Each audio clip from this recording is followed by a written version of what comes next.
Hi everyone. So we're going to explore about a Cournot model of duopoly today. Suppose the firms produce a homogeneous good and know that the market demand curve is so and so.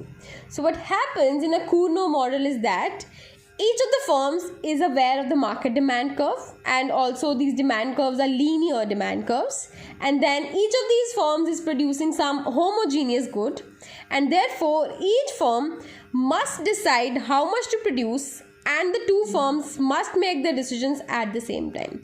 What happens is that now both these firms have to decide the quantity they should produce, and they're going to do this in a fashion that they will take into account the other firm's output as given and also make this decision simultaneously. So the speciality of Cournot market is actually given over here in a few pointers.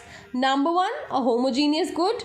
Number 2, the linear market demand curves. Number 3, each firm performs profit maximization keeping other firms' output constant. And lastly, both the firms do the same and decide the output simultaneously. So this is one diagrammatic approach to understanding Cournot market, Cournot model of duopoly. So let's read about it. What happens here is that this is quantity of firm 1 Q1 and this is the price charged by firm 1 P1. Okay. Now in this particular scenario, we're trying to look at output decision of firm 1, and we'll be keeping in mind what firm 2 would be producing. So in a way, the market demand curve of firm 1 D1 is a function of firm 2's output, because firm 1 is deciding keeping in mind what firm 2 would produce. Okay, so let's say initially we start from here. Suppose that firm 1 thinks firm 2 will produce 50 units. So if firm 2 will produce 50 units, then firm 1's demand curve, starting point was here. Okay. Suppose firm 1 thinks that firm 2 will produce nothing. So if firm 2 is going to produce nothing, firm 1's demand curve is the market demand curve, that is D1 0. So this is also the market demand curve. Only this one, okay? Because when firm 2 is producing nothing, all will be produced by firm 1, because these are the only two firms supplying that particular good in the market. So the demand curve for firm 1 is given as D1 as a function of 0. 0 is firm 2's output now. Okay. So this D1 0 is the demand curve of firm 1 in a scenario when firm 2 produces nothing. Corresponding marginal revenue curve is given by MR1 0. And we are also assuming that the cost in this market is constant. This is also important, that the marginal cost of producing the output in this Cournot model is given and is constant for both the firms. So that's MC1, where my MR1 and MC1 intersect. I have equilibrium in the market, MR equals to MC at this point. So I can see that at this point the quantity produced will be 50. Okay. So now let's consider another scenario. What's going to happen? Now we are over here. Suppose that firm 1 thinks firm 2 will produce 50 units. Now instead of the firm 1 thinking that firm 2 produces nothing, it now thinks that what if firm 2 produces 50 units? Now if firm 2 is going to produce 50 units, firm 1's demand, which was also catering to the market demand, will also drag down by the size of 50 units, because now these 50 units will be taken care of by the firm 2. So what will happen? The market demand curve shifts down by 50 units. And we have another demand curve now, which is D1 50. That means demand curve of firm 1 as a function of 50 units being produced by firm 2. Corresponding marginal revenue curve is MR1 50, and where MR and MC intersect, we have the equilibrium quantity, that is 25. Likewise, now consider another case where firm 1 thinks that firm 2 produces 75 units. If that is the case, the demand curve will now shift as shown by the arrow till the point of demand curve against 675. So this demand curve is now saying that D1 given that firm 2 produces 75. Now if this is true, then corresponding marginal revenue curve is MR 175, and where MR and MC intersect gives me the equilibrium, that is 12.5 units. Now next case is, and the last case in fact, is when firm 1 thinks that firm 2 will produce 100 units. Now if firm 2 is going to produce 100 units, then the demand curve will fall by the size of 100 units, and that would intersect somewhere on the axis itself, that is 0 units. So that would mean firm 2 can now do good by producing, firm 1 can now do good by producing nothing in the market, because the demand curve has shifted so low that it would almost touch the vertical axis, or in fact below it. That means that it makes sense for the firm 1 now to not produce anything, because firm 2 is deciding to produce almost all of the market needs. So because the firm 2 is not thinking to produce 100 units in the market, so that would drag the firm down here. And I have shown that for D1, that is demand curve of firm 1, as a function of quantity produced by firm 2 being greater than or equal to 100, that is 100 or more, then D1 should be equal to 0. So clearly this firm 1 is now sad because strategy failed. So that was about the Cournot classic theory, which says that firm 1's output decision is a function of firm 2's output decision, and that's how the demand curves are going to look like. So we have it over here in the form of reaction curves. So what I just told you about firm 1 and firm 2 is summarized over here as well. So this is firm 1's output decision keeping in mind or for given firm 2's output decision. So if firm 2 produces 0, firm 1 produces 50. If firm 2 produces 50, firm 1 produces 25, as can be seen over here also. If firm 1 produces 0, firm 2 produces, firm 2 produces 0, firm 1 produces 50.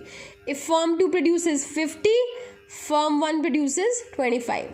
For 75, it's 12.5. So that ways, all of these values are written over here, and if you try to map it on this diagram where you have quantities of both the firms, Q2, this is the quantity of firm 2, and Q1 is the quantity of firm 1. So let's plot these point 50, 0. So Q1 is 50 and Q2 is 0, first point. Then 25, 50. Q1 is 25 and Q2 is 50. Likewise 12.5 and 75. And then 0 and 100. Now this locus of points, which is showing the quantity supplied and produced by firm 1 given the quantity it thought that firm 2 would produce, is known as reaction curve of firm 1. Reaction curve is denoted by Q1 star as a function of Q2. So the firm 1 arrived at this reaction curve by this analysis. It thought that firm 2 would this. So what should I produce? Okay. So sequentially, this is something I arrived at. Now in a similar fashion, firm 2 will also think about all the possible outputs that firm 1 is going to produce, and then accordingly decide on its output. So a similar table can also be worked out for firm 2 as well. However, this is not shown over here, but there must be some of the output combinations which will help firm 2 arrive at its reaction curve. So what is this reaction schedule showing us? This reaction curve is showing us the relationship between a firm's profit maximizing output and the amount it thinks its competitor will produce. Because Q1 star as a function of Q2 means that this is this firm 1's profit maximizing quantity given Q2 is the quantity produced by firm 2.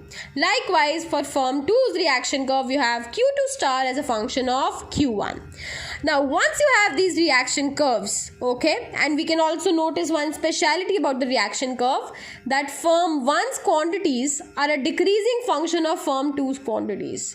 That is, as firm 2 thinks of increasing quantity, firm 1 will have to decrease the quantity it is thinking to supply in the market. Okay, so that was about reaction curves, and now is the point that at what point should the equilibrium be. The equilibrium in the market is going to happen at the point of intersection between both of these reaction curves.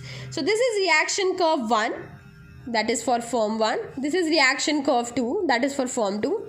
And the point at which they both intersect will give me the equilibrium quantity produced by firm 2 and by firm 1, such that we call such an equilibrium as the Cournot equilibrium. Okay, so Cournot equilibrium occurs when each firm sets output according to its own reaction curve. The equilibrium output levels are therefore found at the intersection of the two reaction curves. We call the resulting set of output levels as Cournot equilibrium. Okay, now in this equilibrium, each firm correctly assumes how much its competitor will produce and it maximizes its profit accordingly.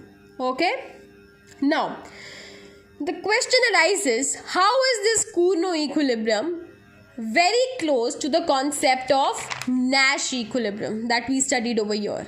So the idea is this. Remember that in a Nash equilibrium, each firm is doing the best it can given what its competitors are doing. As a result, no firm would individually want to change its behavior. In the Cournot equilibrium, each firm is producing an amount that maximizes its profit given what its competitor is producing. So, neither of these firms would want to change its output. So, which is why we call it as the Nash equilibrium. Nash equilibrium means that in such an equilibrium, there is no point of deviating now. We are happy and we could not be any happier than this scenario. Okay, so that was about Nash equilibrium. And Cournot equilibrium also says that this equilibrium is quite close to this idea of Nash equilibrium. However, there is one drawback of this Cournot market form. The drawback is that it says nothing about the dynamics of adjustment process. So basically what I'm trying to say is this. Suppose the two firms are initially producing output levels that differ from the Cournot equilibrium. So, will they adjust their outputs until the Cournot equilibrium is reached? We don't know. So, this is the drawback of Cournot model, that it says nothing of what will happen if quantity produced is, let's say, this much and this much. Then will they also converge to the equilibrium? We don't know that. So Cournot model does not give any answers to the dynamic adjustments of the firms towards the equilibrium. And however, it also doesn't tell that whether it is rational for the firms to be doing so or not. But it's just a good guiding light in order to understand how each of the firm is going to react in a strategic format. Okay, thank you for watching the video.